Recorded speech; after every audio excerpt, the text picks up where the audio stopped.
Welcome to Fantasy Football Weekly. I'm your host, Jonathan Kriegel, and we are in week 9 of the NFL season. This week, I have your quarterback and running back rankings. I want to talk about the quarterbacks in the NFC East, and because we are at the halfway mark of the NFL season, I want to talk about the top 5 running backs of 2013 and the top 5 running backs so far of 2014. But before I get to my quarterback rankings, I want to talk about the buys.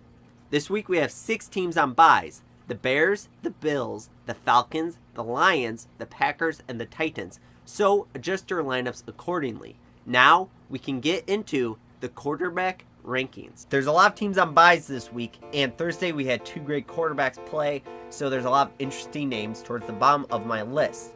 First, though, I want to talk about Russell Wilson. Russell Wilson is in the top 20 in rushing yards, and he gets to play the Raiders, so he's got a great matchup, and he's been very good, and he is in my top 5. Let's get towards the bottom of the list and talk about the players who haven't been on my top 10 yet.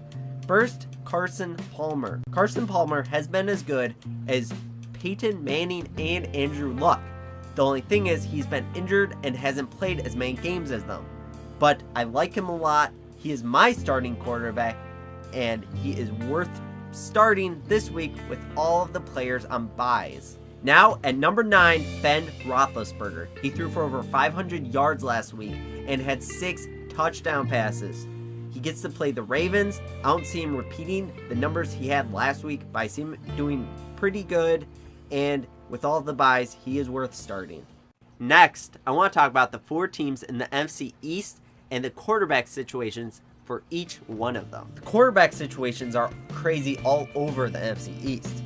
In Washington, you have RG3 coming back, and you have to think he'll be starting over McCoy, who had a good game last week, but RG3 is a lot better of a quarterback, and Kirk Cousins has not been good.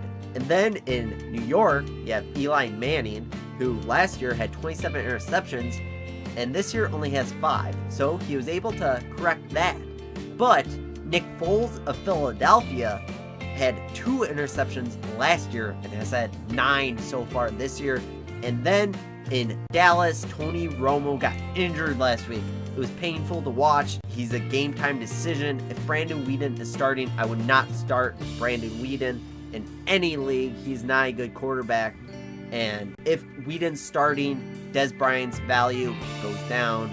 DeMarco Murray's probably goes down as well, because you'd think they'd be running the ball a lot more, which means teams only have to worry about DeMarco Murray. Now, let's get into the running backs. Now, the buys are not affecting the running backs as much as the quarterbacks this week. So, at number 2, I have Arian Foster.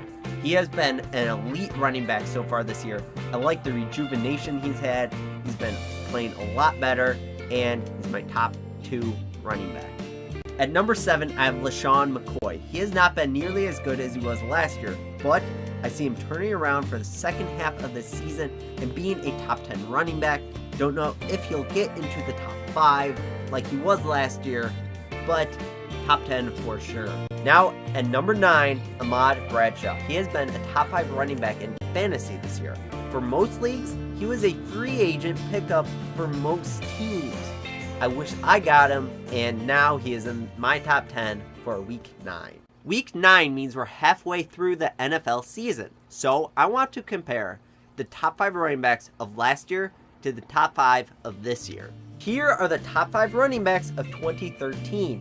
At number 1, Jamal Charles. Number 2, LaShawn McCoy. At number 3, Matt Forte. At number 4, Marshawn Lynch. And at number 5, Knowshon Moreno. Now, we are at the halfway point, and I want to show you how much these rankings change year in and year out. And spoiler, only one of these running backs is in the top 5 for 2014, and that is Matt Forte. Matt Forte is still at number 3 for 2014, but at number 1 you have DeMarco Murray, number 2 Arian Foster, number 4 Le'Veon Bell, number 5 Ahmad Bradshaw. Bradshaw was nowhere to be seen in the top 5, even the top 10 last year. And this year, he's in the top 5. Last year, you had Knowshon Moreno up in the top 5. Now, he's not even close to it. This is why fantasy football is so fun, because you never know who are going to be the studs and who are going to be the duds of the year. That's all I have for the Week 9 edition of Fantasy Football Weekly. Stay tuned to next Saturday where I'll talk about wide receivers and defenses. Please like, comment, and subscribe, and I'll see you next Saturday.